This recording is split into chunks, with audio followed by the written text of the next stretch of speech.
Hello and welcome to another StarCraft 2 co-op video. Today we'll be looking at another post from a Chinese forum about the upcoming mutation. On any other map, microtransactions would be very disgusting. However, since it's lock and load, choose a hero commander and finish the map before 13 minutes.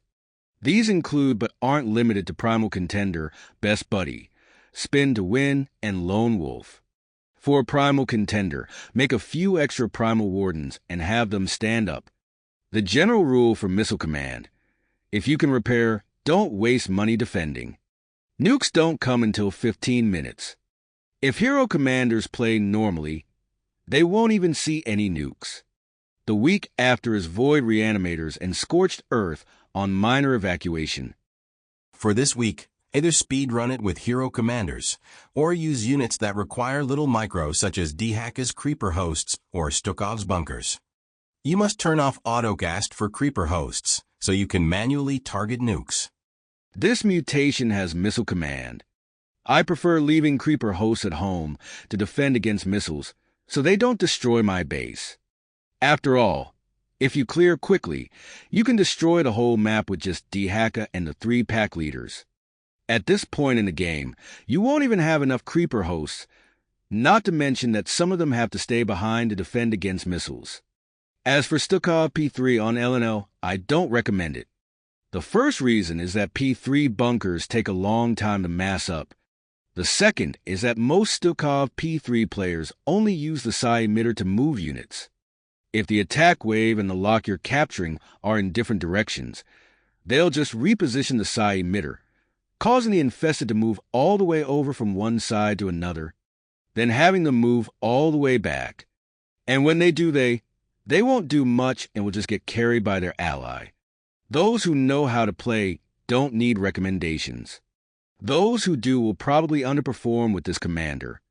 Also, LNL is a low-intensity plus gets severely punished for wasting time kind of map. I think it's just better to use a hero commander that doesn't require much eco and just destroy the enemy while pretending microtransactions doesn't exist.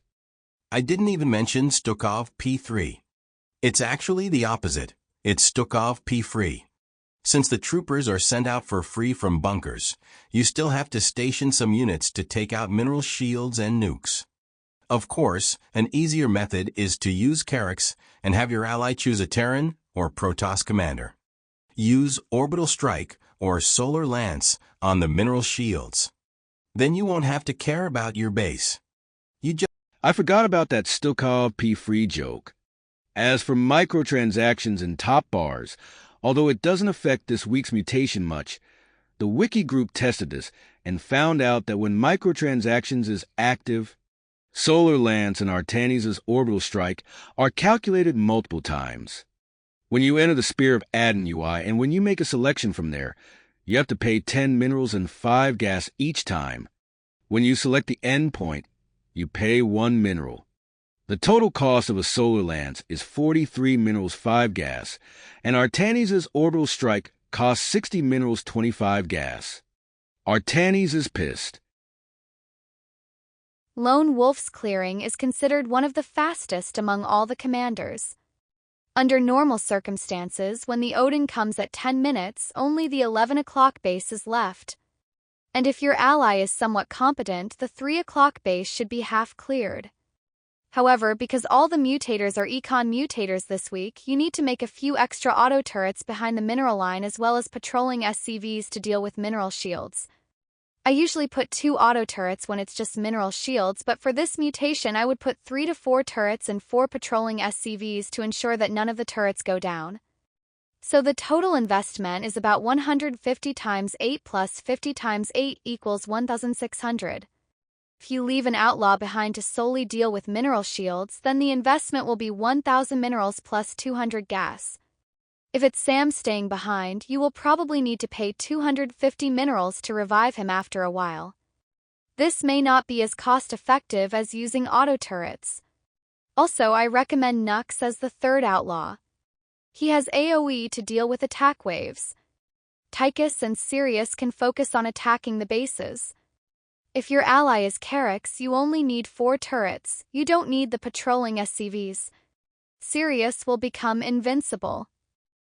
Just insulted our Tannies, didn't you? Lone Wolf plus Carix. Nobody needs to move. Just Tychus himself can destroy the whole map. And that's it for this post. What advice do you have for this mutation? Comment it down below and I'll see you next time.